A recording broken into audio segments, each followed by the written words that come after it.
When did you start to feel like that, like you were questioning Hmm. who you were as like your Yeah, gender? I started noticing it around the age of 6. Okay. Um, you know, there was this distinct moment that I remember. I was a little kid, and like, how like my mom's like brushing my hair, and I had this towel on, but she made this comment. She was like, and my mom was like, "I'm sorry." She thought she made me trans from this comment. I'm like, "No, mom, that's not what you did." Yeah. But I remember I had the towel on, and she said, "Oh, it looks like a dress." And I just remember thinking like, "Oh, I love that feeling," what she just said to me. And that was my first experience with that. We've all been put here for a reason, and we all deserve acceptance. Judging Meghan with Meghan Judge. I'm a trauma survivor from a really young age, and I have been diagnosed with complex PTSD in the past few years. I've been surrounded by death and abuse much of my life. I've been dragged through the mud and have been to the point of not wanting to go on anymore. Through my interviews with other survivors, I've learned that there is a way out. From recovering to surviving and thriving, we all have the strength to come out the other side. You are listening to Judging Meghan. Hi, everybody. You are listening to Judging Meghan with your host, Meghan Judge. I think in life, it's so important. I like to start light, but I do want to start with this. I realized yesterday I was on a walk with if you've read the chapter in my book, and I talk a lot about mean girls and that kind of stuff and a friendship breakup and how traumatizing it was for me. But I also talk about a story where I had I was at one of my lowest points of my life, and I was at a party and I screamed at a girl and I cussed her out. And then that was like the end of me in my little beach community, outside of Los Angeles. And I went through this horrible friend breakup, and people in the community I felt like I was wearing a scarlet letter. And I had apologized to the girl that I cussed out, probably like a year ago or more. And I realized yesterday, I'm telling the story horribly, but basically what happened was, in the chapter, I talk about how we're like in a good place and we're friendly, and she forgave me. And she recently has gone through stuff. And so we decided to go for a walk yesterday. So we were walking right next to the beach, and it was beautiful. And I talk a lot about these women I call the Karens that are my ex-friends. And the two that probably hurt me the most happened to walk by at the exact minute that I was walking with this girl. That I am very open with the fact that I was not always kind to her. I was not always the person that I am today. I'm not perfect. I say all the time I'm perfectly imperfect, because I think we all are. But it was a kind of a full circle moment for me, because in my head, I dreaded this time. One of them had moved away. So I was like, oh, I never have to see her again. It's done, whatever. And I thought by seeing this person, I would be so triggered, and I'd go home and I'd cry, and it would start all over for me again. And I realized I was okay. I'm okay. I thought about it. Yeah. Does it bother me a little bit still? Yeah. I mean, do they piss me off? Yeah. But it's a full circle moment. And I'm going to bring my guest in right now, because I'm so excited to have Joanna Whaley on with me. Joanna is a musician, an LGBTQ plus extraordinaire host, former faith advocate and speaker. And I am just so thrilled to have you on. I met you on TikTok, Joanna. I was following Yay. you one day, and you were talking about something I can't remember. And I just immediately was like, I need to have this person on my podcast. Hi, Joanna. How are you? I'm great. Thanks for having me. Well, I'm thrilled to have you. And when I introduce you, I want my audience to know something that I don't think should define anybody, but it's something that we're going to be talking about today. is Joanna is trans. And I don't want to introduce Joanna as trans because I don't think that should define anybody. Just like saying that would be like Meghan Judge coming on a podcast and going, Meghan Judge is a straight hetero woman. She's also a speaker and a podcaster. Like nobody does that. But because we're going to be talking about Joanna's story today, I that is huge to me. And I bring up a lot how I do consider myself an ally to the LGBTQ plus community. I feel it's important to use my platform, which is so important to me, to talk about how everybody should be treated equally with kindness. We're taught, if you're spiritual and Christian, love thy neighbor, which we'll get into with Joanna. And I felt the need in this climate to use my platform because there's so much hate towards your community right now, to use it to try and get people that maybe don't understand that trans people are people too, just like we all are, what it's like to be trans and in this climate right now. So welcome, welcome, welcome. Yeah, thank you. And you honestly, you hit it on the head. You know, I come from, I was an evangelical pastor for 18 years before I came out. And, you know, even before I came out, the language and the rhetoric about someone like me was harsh. And especially now, like as we're recording this, we're gearing up towards another election. The rhetoric is getting louder and more vicious. So I'm really happy we're having this conversation for sure. Just so that people can see, yes, as you said, I'm a human being. I have feelings. I have a life. I have children who, you know, look up to me and, you know, who want me to get food just like every other parent out there for them every 10 seconds. So like humanizing ourselves to everyone around us is important. So before we get into your story, I think I can't imagine what it's like right now in this environment to feel scared. Like I think your community has always been scared and afraid and like has the highest suicide rates of any community. Now they're even higher. But what is it like in this climate right now for you in particular? So I was with some friends the other day. I live in Detroit, which is right next to Canada. And I was walking with a friend. We were walking down the Riverwalk in Detroit. And we had this conversation. And we said, isn't it weird that we are standing here in America looking at Canada and just wishing we could go there because it's safer for us? This kind of like living in America right now feels, as a transgender person, feels like any minute, like I have to think about how can I leave this country and get back to my kids? It's like this constant thing in the background of our head that's thinking like any minute we're going to have to be a refugee.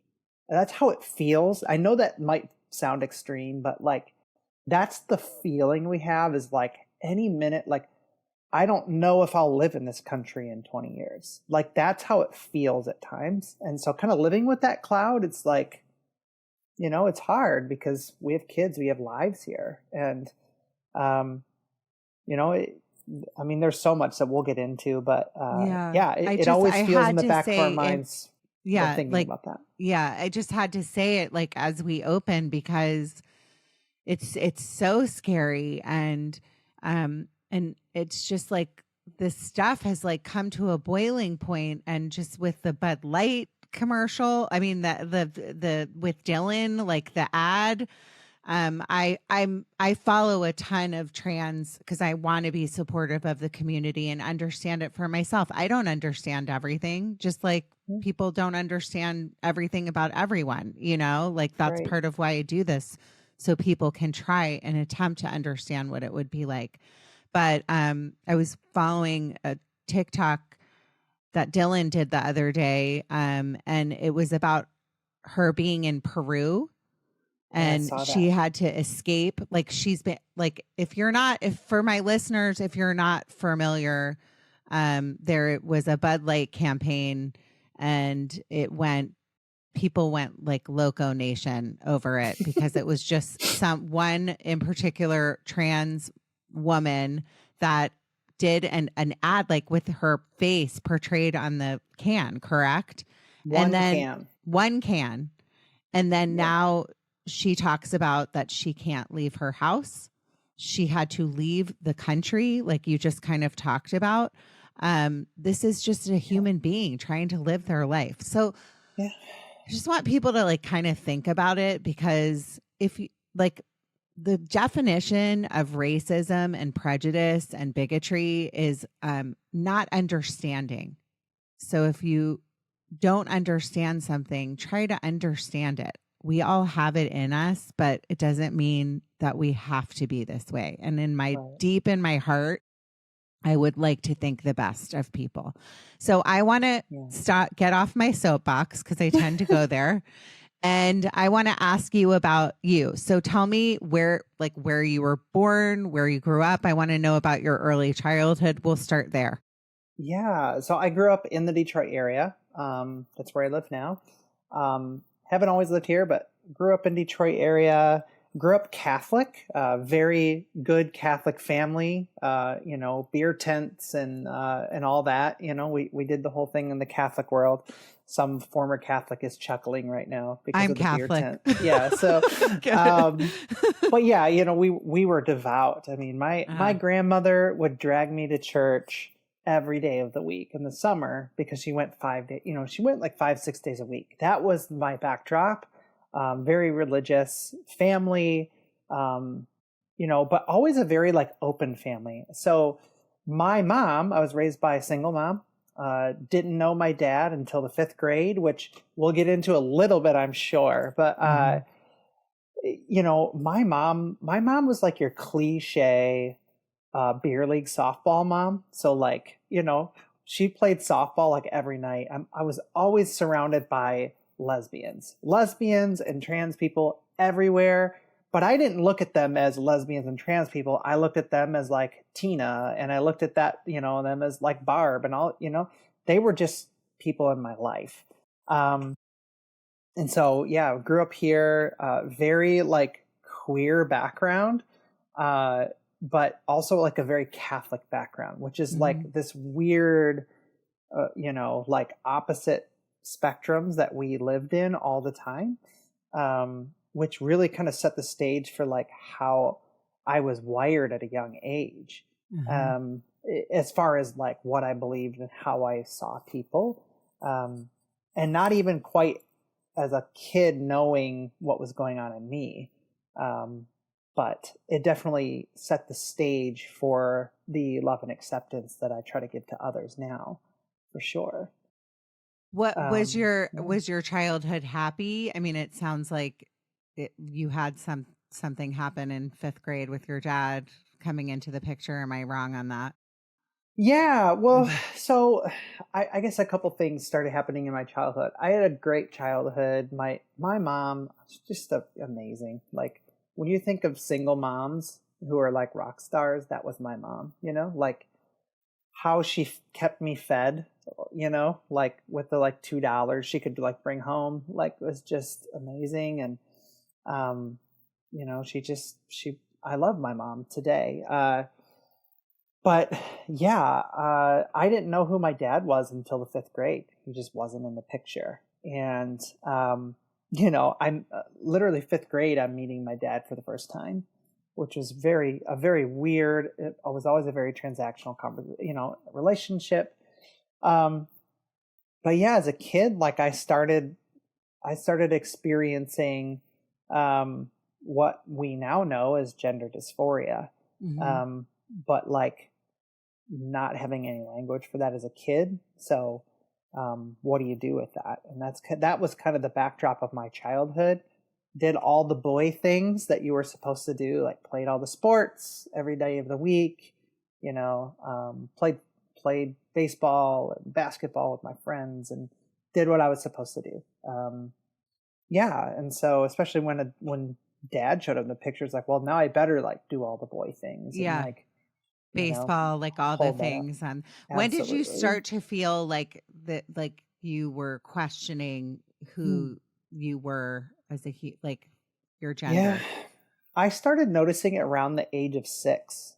Okay. Um, you know, there was this distinct moment that I remember.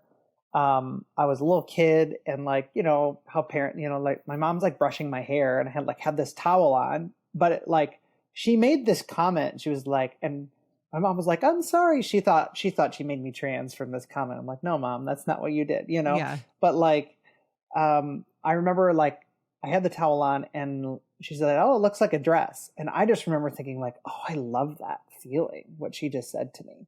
And that was my first like experience with that. Um, and like, I would always, be noticing like what my girl cousins were wearing and like always just kind of wanted to play with them and be like them. Hmm. But it really started to show itself in early elementary school when all the boys were getting really gross about all the other girls in school, like all their hormones start raging. And so um, I started having a very different experience than all of my friends, my guy friends, Hmm. where they were wanting to be gross with girls and like do things with girls. I just wanted to be the girls. I Yeah. just wanted to be one of them. And that was a very different experience. And then with little like boys, you can't say something back then that was queer, or you'd be ridiculed. So Yeah. I never talked about it. So that was the backdrop of my childhood. I knew something was up. I didn't have any language for it. My mom tried to talk about it with me and was like, "Hey, the only language you had was, are you gay?" Yeah. And I'm like, "No, I don't think I'm gay." That's what I would say to her. She started noticing because I was wearing her clothes like Yeah. at night, and I Yeah. like ripped a pair of her shoes because I was getting too big. At what age were you feeling like, at what age did you start like experimenting? And by the way, I love your With mom that clothes. she was supportive, because there's so Yeah, many kids that don't have that, sadly. I know. I Yeah.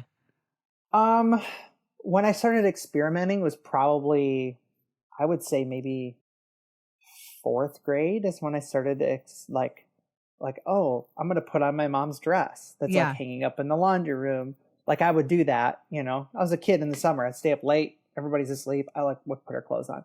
But eventually I just started getting too big and was ripping her stuff. So that's when she that's when she confronted me. She's like, "Hey, are you gay?" And I'm like, "No." She's like, "Why are you wearing my clothes?" I'm like, "I don't know. I just like them."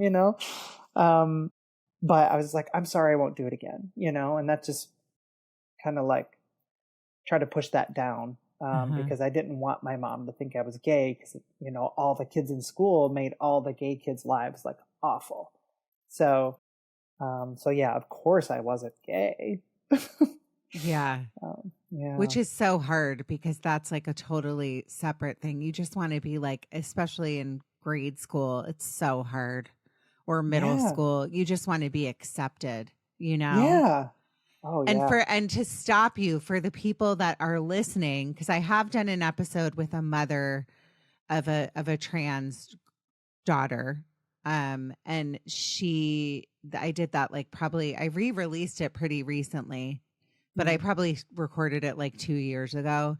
And same thing. She was kind of like living in Virginia, in rural Virginia, which is difficult. And she's like, I just knew. Like, her daughter's now star was, didn't want to wear the clothes, that she didn't want to wear the boy Yeah. clothes. She didn't want to wear the things she felt gross and upset, and so her mother is so supportive, and was Mm. like, trying to fight it, and then just gave in. And that, and this that's sh- Star's very lucky that she has her Yeah. mother.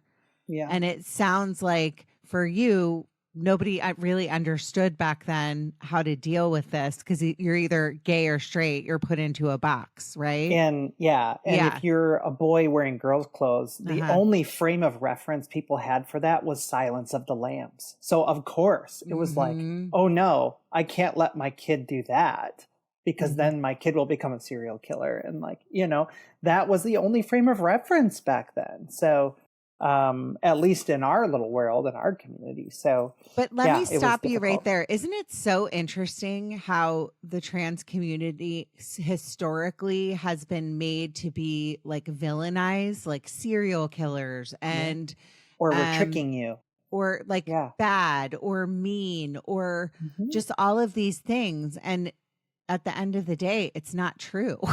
It's like, it's just like, they're just people, like, just like everybody else. There's bad people and there's good people. It's so interesting how that historically has gone down like that, right? Yeah. And I mean, there's some jerks out there, but 99% of the trans people I know are just like so kind. So yeah. Okay, so tell me, like, as you started to get older and go through puberty and that kind of stuff, that must have been really difficult for you. Yeah. And so again, not knowing that I had gender dysphoria, not understanding what that was. For my listeners that maybe don't understand what that means, can you explain for somebody? Yeah. So gender dysphoria is a condition that is labeled in what's called the DSM, which is like sorry, Christians, the Bible of mental disorders, or and there's debate if it should be a mental disorder in the book, but of mental conditions. And the mental condition of gender dysphoria is that your internal sense of gender identity differs from your biological born sex that you were assigned at birth. So, it differs from your, sorry for the word, but like genitalia, like you just don't identify with what your body did, which, is very, and it's becoming a very common thing now that we're becoming more aware of it. So going back to like that period in your time where you were dealing with this, what was that like? Oh gosh. Yeah, it was, I had to strap on the baseball uniform or the football uniform, go to school, put on my boy clothes. And then, once everyone was asleep, that was when I felt comfortable that I could actually be me. And so, but I always felt very secretive. To make matters more complicated, in high school is when it started getting really bad. I started really feeling distress about putting on my, my Abercrombie and Fitch, collared shirt and my, whatever, dumb teenagers wore back then. But like, it was really hard for me to do it because all of my like girlfriends were like, look cute, and I wanted to dress like them. And so it became really difficult because I got involved in church. And all of a sudden, this kind of new narrative showed up in my world, which really put me at odds with how I felt.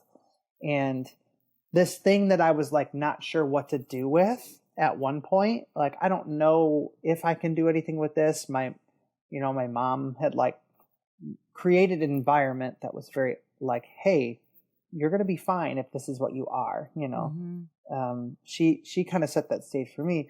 But now I was building this new group of friendships apart from my family that was telling me LGBTQ people are going to burn in hell. Yeah. So for me, I was like, well, now I have this even greater like problem in my life that I was just kind of afraid of what my friends would say. But now I'm worried about what God's going to say about me. Yeah, especially if you're somebody of faith. I can Yeah. relate in a totally separate way, by the way. But just being Catholic, growing up Catholic, we have something called Catholic guilt. Everybody that's Catholic has it. And Yeah. it's like when you're a kid and you start having like sexual feelings or like feelings about somebody or anything along those lines, making out, like when you first make out.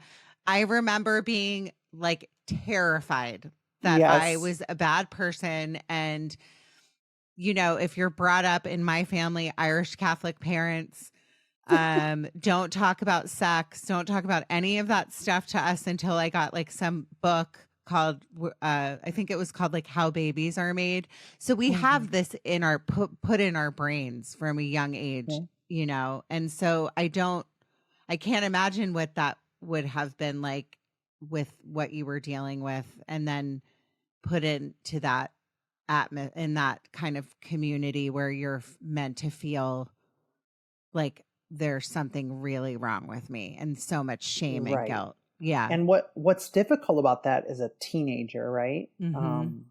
Going in. So this was like one of those rock and roll cool churches that seemed very welcoming, and everybody's hugging each other all the time. Like the music's at 110 decibels. There's lights and smoke. It was like cool church. It's like, this is a place you want to be, right?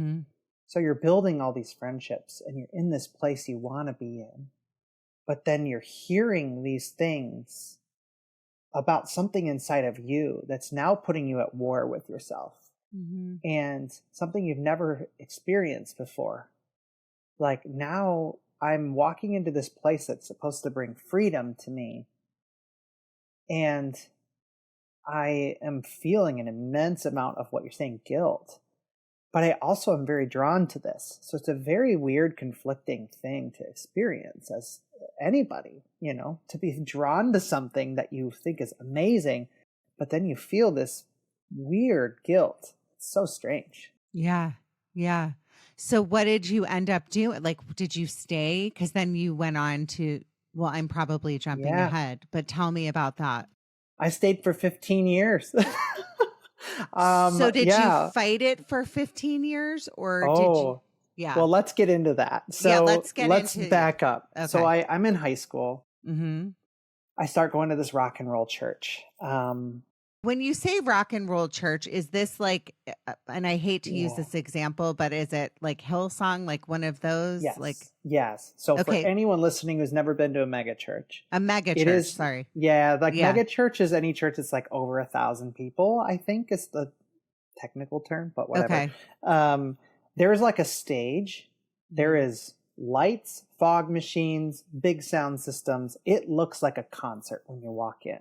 I feel like I'm shocked because I still do go to church and I am still a practicing Catholic, and I do have hope for all like religions that everybody will be treated equally. That's my dream. There's parts of it I have issues with, or I wouldn't be talking to you today. So I socially don't agree with everything, but I do think my church in particular is very supportive of, they even have their own LGBTQ group. I think that's my hope for the future. But I will say I am shocked that I have never been to that church because I'm a singer, and like probably my dream would be to be like the lead singer in the like mega church band. Yeah. You're a singer too, I know. Well, you say that, and that was what happened to me. That was my dream. Okay. I walk into this church and all of a sudden I'm a musician. I'm like, I want to do this. I want to be a part of this. So in the pursuit of that dream, I allowed myself to look the other way at things that were actually harmful to me. Yeah. In order to get on the stage in front of people. So to go through the story here, high school, I end up going to this church, and then I end up in the bands. I ended up in the worship teams. I'm one of the lead singers in this big, huge mega church. 2,000 people at the age of 18. I am singing in front of 2,000 people every week. Amazing, right? So fun.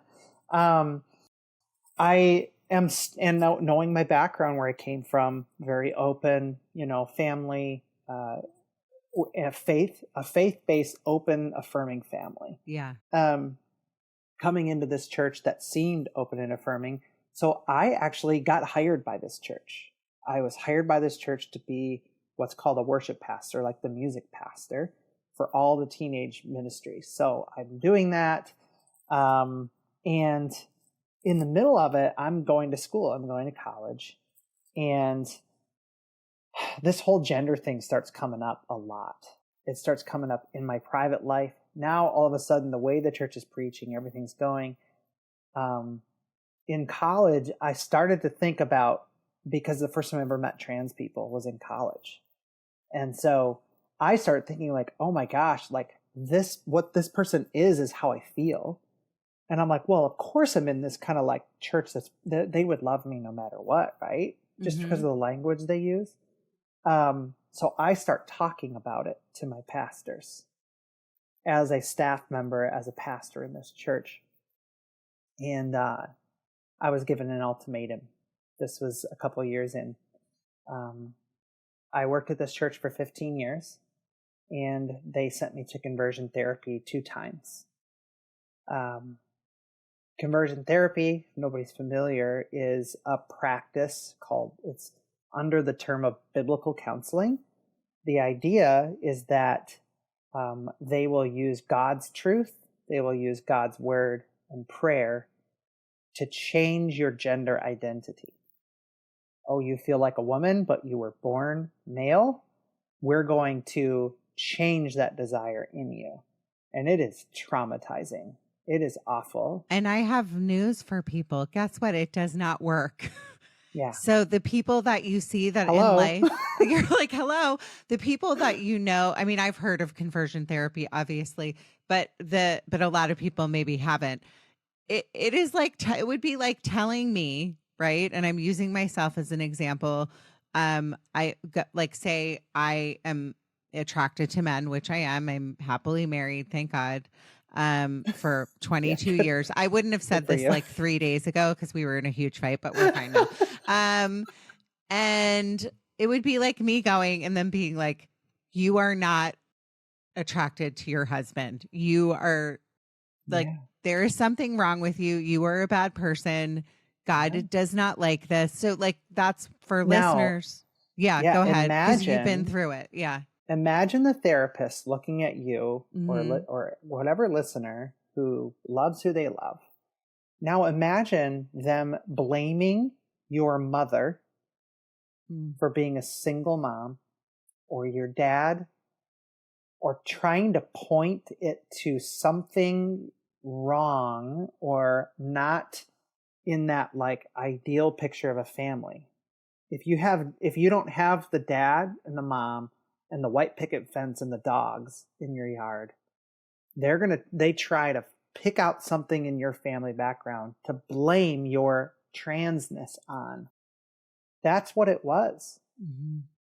And it's very ill-guided, and it is painful. It puts you at war with people you never need to be at war with in your own soul, in your own life. And it puts you at war with you. With yourself. And does it make you question like wanting to stay on the planet? Does it make you question? Yeah. I'm sure. I mean, I'm just asking this outright because it's so painful for people to deal with this. Yeah. I know people who have been through conversion therapy who have killed themselves. Mm-hmm. That is the depth and the weight of this. Mm-hmm. The trans community, I say this all the time, everywhere I go and speak. The trans community, the suicide rates are not high because they're unhappy with their transition. Mm-hmm. People are unaliving themselves because of how they're being treated and how they're being told God views them. And so, this isn't just a one-time thing, by the way, for listeners, and I can't shut up. Sorry.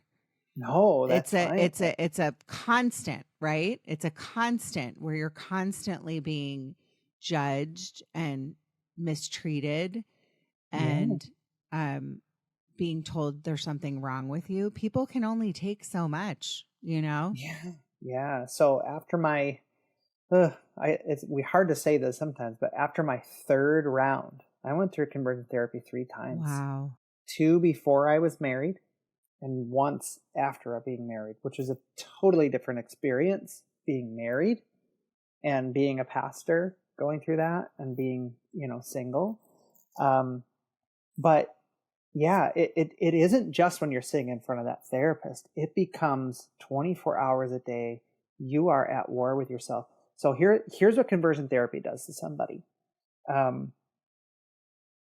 I could not walk into any store that had a women's clothing department without feeling an immense amount of guilt. Mm-hmm. Like, if my family wanted to go to Target to pick up some toy or to get some potato chips, and most Targets, if you ever walk in Target, the women's section is right there when you walk in. I would sit in the car. I wouldn't go in. I had to wait in the car, or the second we go in there, if the family went this way in the store, I had to go the complete opposite way, because I was so afraid that if I even saw a woman's blouse, that I would be, quote, tempted. And that's what it does. It puts you at war with yourself 24 hours a day, no matter what you're listening, watching. You can't listen to liberal media. You can't listen to NPR because they're queer friendly. Anything that's queer friendly, you got to turn it off. Mm-hmm. And so you're always on guard, and you're always nervous that somebody is going to get mad at you if you're even near something with a rainbow on it. God forbid. That's the world you live in when you're in conversion therapy. You're in constant prison mentally. How did you get out? How did you get to a place where you said, I'm assuming it was either you had a life decision, like so many other people, of I'm either gonna stay and be lie and not be able to live with myself, or I'm going to be free and be Joanna. Tell me about that. My process of becoming honest with myself was years long. Okay. Because of my church background, my religious background, I believed the narrative that there was something wrong with me, that there was something inherently bad inside of me. I believed that trauma was the reason I wanted to wear women's clothes. I believed that trauma made me feel that way. I believed all these things that conversion therapy taught me, but a few things started to happen. I had kids. So I have 3 kids. They're so fun. They're my best friends. I love my children. They're you little have 3. still. My God. I have old 3 are they? kids. I have 2. I don't know how people have more than 2. Yeah. 7, 5, and 3. So we've got our hands full here. Wow. Okay. So whenever the kids are here, you can't reach me for days on end. Because I'm always fetching food for children. Yeah. But or breaking up fights. I get it. Yeah. I get it. Yeah. But I started to have this thing where I was having a hard time engaging with my children. I started to notice it, when I was playing with my kids, they wanted to play this game. And if anybody who has kids or been around kids, they want to play the same game over and over and over and over and over again. Well, I just found myself just being a zombie when I was home. I was a zombie around my kids. I had a hard time just engaging in simple things with them, That was my first tip. The next one that really happened was COVID. If any of our listeners don't know what COVID is, I don't know what to tell you. But, where have you been living? Yes, if you don't know what COVID exactly. is? Yeah. Welcome to Earth. But COVID just made me so aware of it. So one thing to know about somebody who has gender dysphoria: if you take away someone's privacy who has gender dysphoria, this is one of the issues in Christianity today. Mm-hmm. They treat problems with the wrong they diagnose a problem wrong, and so they issue the wrong treatments. So, for example, gender dysphoria, one of the worst things you can do to somebody with gender dysphoria is take their privacy away. So for me, even before the pandemic, my phone was monitored. I couldn't take cash. Like this was the level of intensity that I had to live in, right? Wait, who was doing that to you? This was the therapist advising me and my spouse at the time, this is how you have to do it. Everything's monitored. Everything's tracked, location, text messages, everything, my internet search history, every single thing was monitored. As I said, I couldn't even carry cash. I just left my debit card at home. And so, like if I went out to Taco Bell, you'd get a text message, why are you there? Or like if you go to the store, why are you there? That was the level of craziness that we lived in. You were living in a prison. Yeah. And so, first of all, that's frustrating for somebody with gender dysphoria. But then COVID happened. And then all of a sudden, there was no privacy. I mean, we were stuck at home for months on end. And so all of a sudden I had zero privacy to think, to journal, to process, to do anything. And so my dysphoria just went through the roof because all of a sudden I was living already under no privacy, and then all and any privacy was taken away because of the pandemic. So I started to feel it a lot. So, that started manifesting itself in like, I would just get in my car and drive, and I would like put on women's clothes that I didn't know what else to do. And that sounds crazy, but it's like the only way I could like get comfort in my life. Well, you've been doing that your whole life. So it was taken away from you. Yeah. Like any privacy. If I had privacy, I would try to like be comfortable. I would put on clothes, that made me feel comfortable. And it's not, and a lot of people in the Christian world think, well, it's just clothes. It's just clothes. Why would you throw your whole world away for clothes? Right. I heard that a lot. It's way more than that. It's way more than that. Like now I don't even think about clothes. I just pick this out of my closet today. I don't even care anymore, but it was about the expression of femininity and how I felt on the inside. But yeah, that happened. And then what really tipped the scale for me was George Floyd. And I know that might sound like a strange parallel, but if anyone who was a part of the church at that time, culture was going crazy, right? Over Black Lives Matter, thin blue line, but the evangelical Christian church in which I was pastoring runs deeply conservative, right? And so here I am, I'm standing in front of thousands of people a week, singing, speaking, and I'm watching all these people whom I at one time loved and respected acting like complete fools and acting crazy, like just berating people for trying to stand up for minority groups. And then the election happened, and I was watching pastors that taught me truth. And I apologize if this offends anybody, but like they were believing in things that were factually like being proven false in the media, like about the election and things like that. And my pastors were like pushing these lies and pushing these things. And I started thinking to myself, what have I been taught about myself? What have I been taught about God? What have I been taught about my gender that was so quote unquote true? What truth have I been taught by these people that is just total BS? So I just started reading. I started reading the Bible like front to back for months and months and months on end, asking the question, God, what do you say about me? I know what people say about me, but what do you say about me?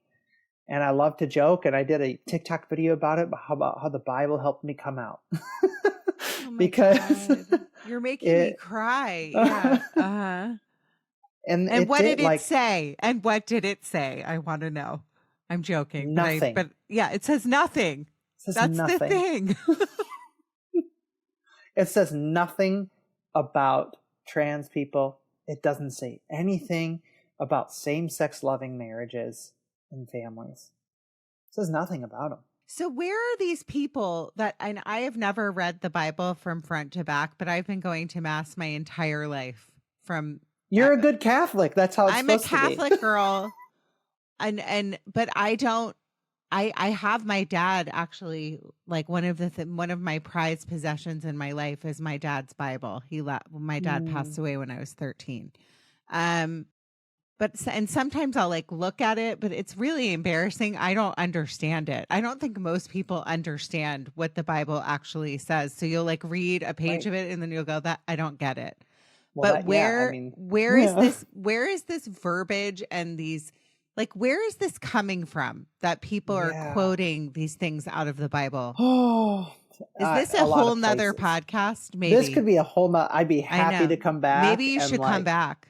Yeah, I would. But I do want to know something because I'm a very spiritual person. I talk about it a lot.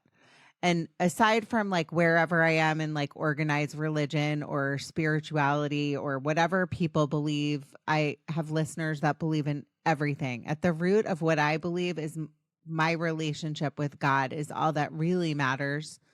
I do go to mass, but that is also because I find like solace in mass. I love my priest. I like to hear, I just like it, but it gives me peace. Not masses and church and organized religion is not for everyone, just like the mega church isn't for everyone, just like Buddhism and being Jewish, whatever your beliefs are. But at the root of where I am in my life is my relationship, knowing that I want to live every day of my life doing the best I can and being good. And I'm a big hot mess, but I try, and I know that God's with me, and I know that I'm loved, and I know that I love God. How do you feel about that with everything you've been through? And people that's a loaded question. Is it too loaded?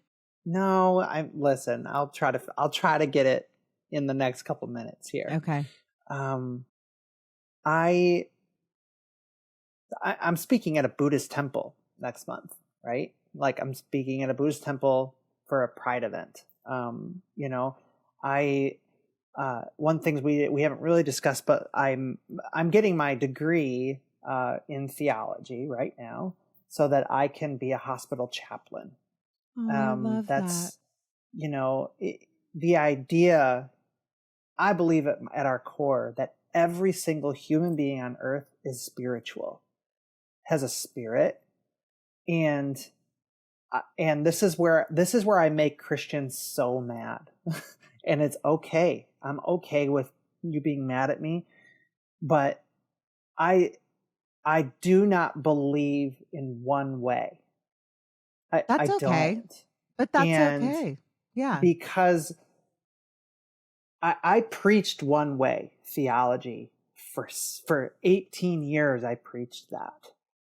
But when you get into the real world, when the rubber actually meets the road, when scripture and the person of Jesus hits the road with humanity, you start to learn really fast outside of that Christian, the Bible is the Supreme Court law of everything. You start to understand really fast that this book is not a collection of do's and don'ts. Mm-hmm. That is not what it is. You start to see the inherent beauty in every single person. One of my favorite theologians is a Catholic priest. His name is Richard Rohr. He's kind of one of the forefathers of what you call like progressive Christianity. Mm-hmm. And here's I am a Christian. Jesus is my connection to the divine, but I don't expect everyone else to have that connection. And in the same way. And And so that's how I've kind of like reconciled my faith, is because like the Jesus that's being preached in some churches, I can't worship that Jesus. I just can't. That might be how you understand the divine. Like, Karen, who, crazy Karen, who's all over my comment sections, like screaming Oh, at I know me for some not. Karens. Believe me, I understand. If you want some entertainment, friends, go to any of my social media channels and I'm you gonna will go have some follow entertainment those for comments. hours. Yeah, I'm Yes. sure. I don't know how And you deal with that. That's hard. That's hard. But the thing is, like, I have to come to a place in my heart and my spirit to know that Karen, who's screaming at me in the comments, telling me horrible, horrible things, I have to understand that she is a spiritual being as well. And the system that she is in right now has lost its way. But Karen herself, I have to find my way to love that person, because at the core of that person is a good person. And that's how I deal with it. That's how I deal with negativity and opposition, is to try and see the spirit of the person that's talking to me right now. And so that's how I've kind of held on to my faith through this, because I have had every excuse to say screw it, because Christians are terrible sometimes. That's why I speak again. That's why try to speak love into this community in which I pastored for 18 years, to say, you're better than this. Jesus is better than this. His way is so much better. I think too, it's like there's so much like misinformation in media, and like at the root of all of this misinformation is like money and people like, you know what I'm saying? And if people just really took the time to talk to other people and try and understand, maybe this wouldn't even be happening. So when did you, because I know I skipped ahead, but when did you like finally get to this place where you are today, where you're like, I'm Joanna, I'm proud, this is who I am? Tell me about that. Well, from the time of this recording, it was 1 year and 2 months ago. So recent.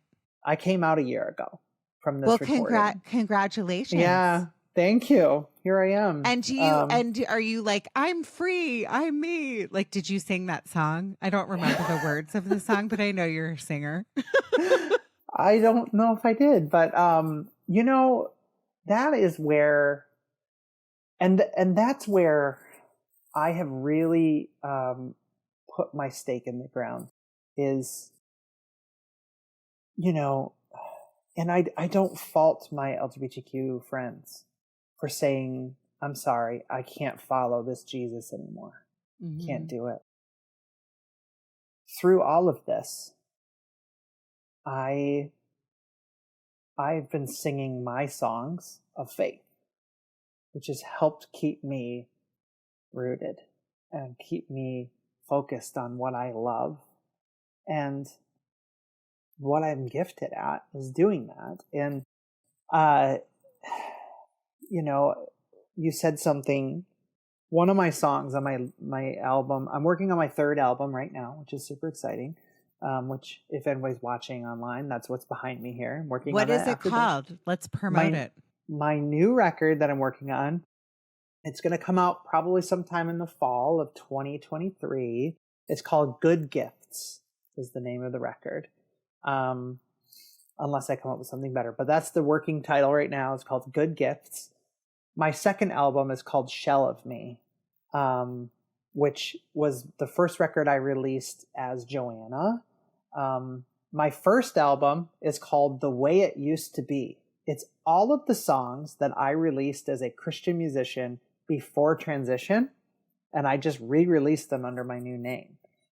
Because I was a touring musician. I was on the radio all over the country, doing music. And the second I came out, it all disappeared.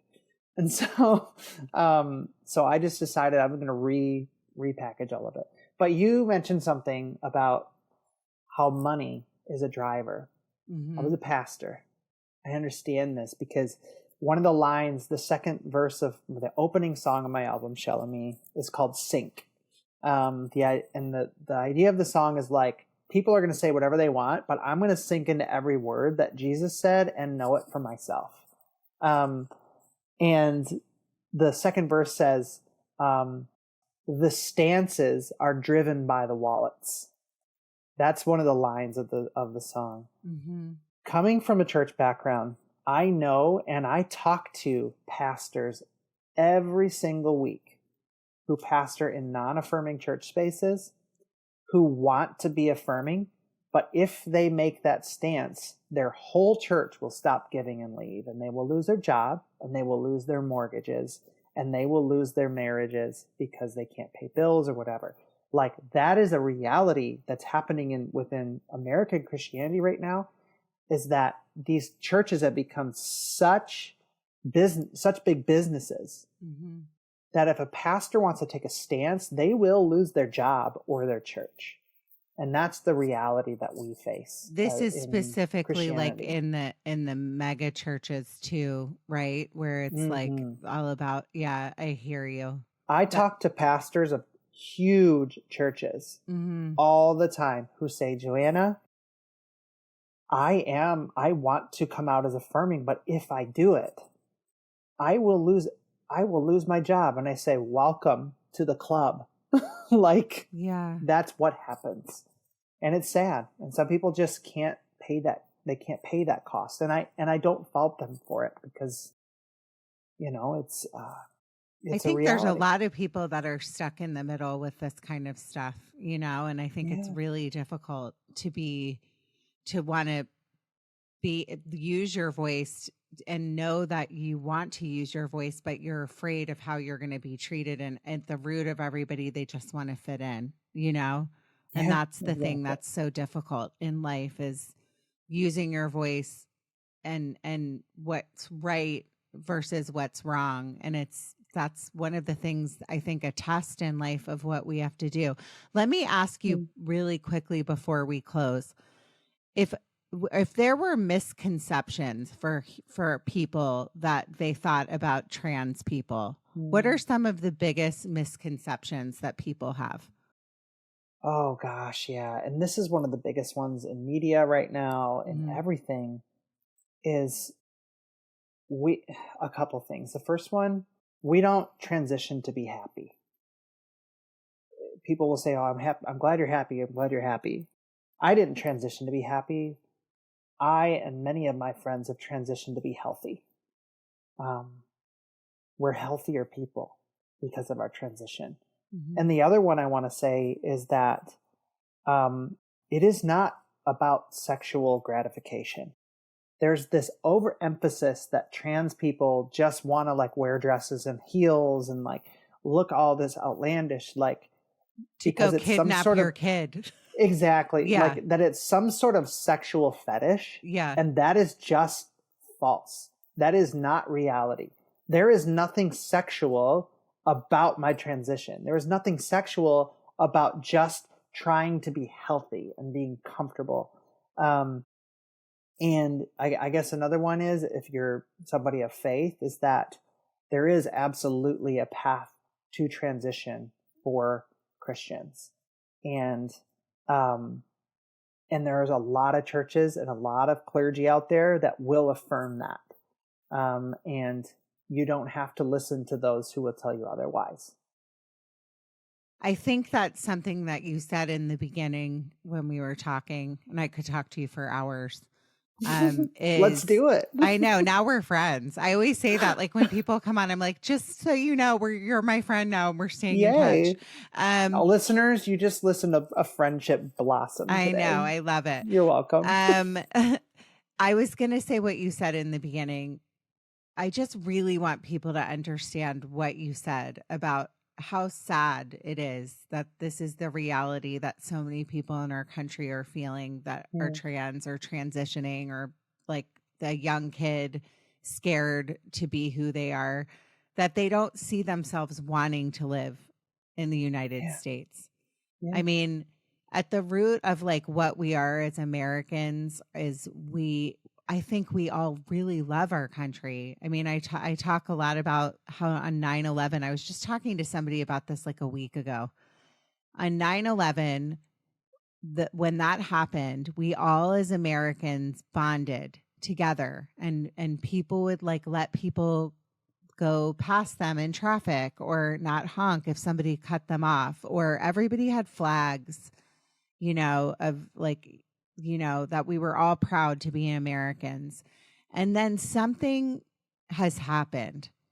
I'm not going to say someone, but I will. I'll say someone then came into the White House. No, and I am political, and I'm sorry because I try really hard not to be, but it is hard not to be for me because I was always really, really proud of my country. Yeah. And I love what you said, that we all are good, but I think we're just misinformed. I think a lot of us are just misinformed. So, and try to inform yourself. That's what I'm going to leave with my listeners today. Try to like reach out. Like I don't know everything about being trans. I don't understand everything. Just like Joanna doesn't understand what it's like to be me. I don't understand what it's like to be her. Maybe reach out to somebody that you don't understand. And like ask them questions. If you say the wrong thing, they're not going to bite your head off. I mean, I think there's a lot of people right now that are like, well, why are there drag people doing drag shows and reading to our children? Well, I can tell you, I've been just growing up doing theater my whole life. I've been going to drag bars since I was in high school, or maybe even probably earlier, maybe high school. You're and still a cis female. So I have you're never once thought, oh, this would be a scary place to take my child. Maybe some of the dances are a little provocative, but they're not like sitting here trying to do something to your child, just like a trans person's just trying to live their lives. So I'm just trying to get beans in the grocery aisle. Right? That's what I'm doing. Right? And if somebody let me ask you this. So I was in Home Goods the other day, which I love. Who doesn't love Home Goods, right? I don't know if you Preach. have. Love Home Goods. You're like, I never knew I needed that candle and that weird like frog with fake grass growing out of it. But I was behind like 3 trans women, and I could tell. And I'm such a weirdo. Like I wanted to be like, where are you guys going? Can we be friends? But that's just me. Not everybody does that. But I did notice the people in line were turning around and staring. And I was thinking in my head what that must make you feel like. Can you, before we close, kind of tell my audience how that might make you feel? Yeah. I want everyone to know that we hear the whispers. Mm-hmm.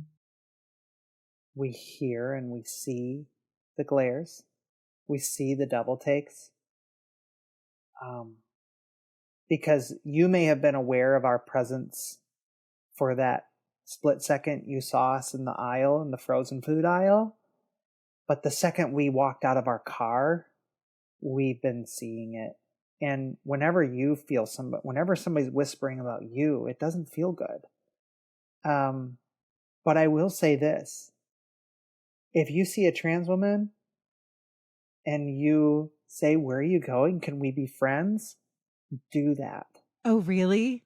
Do it. I didn't do it. And part of me was like, maybe they're just going to think I'm so weird. I don't know. The amount of negativity we experience, we just need that sometimes. So I've become like besties with one of the checkout ladies at my local Kroger. So I just came in, and then I think,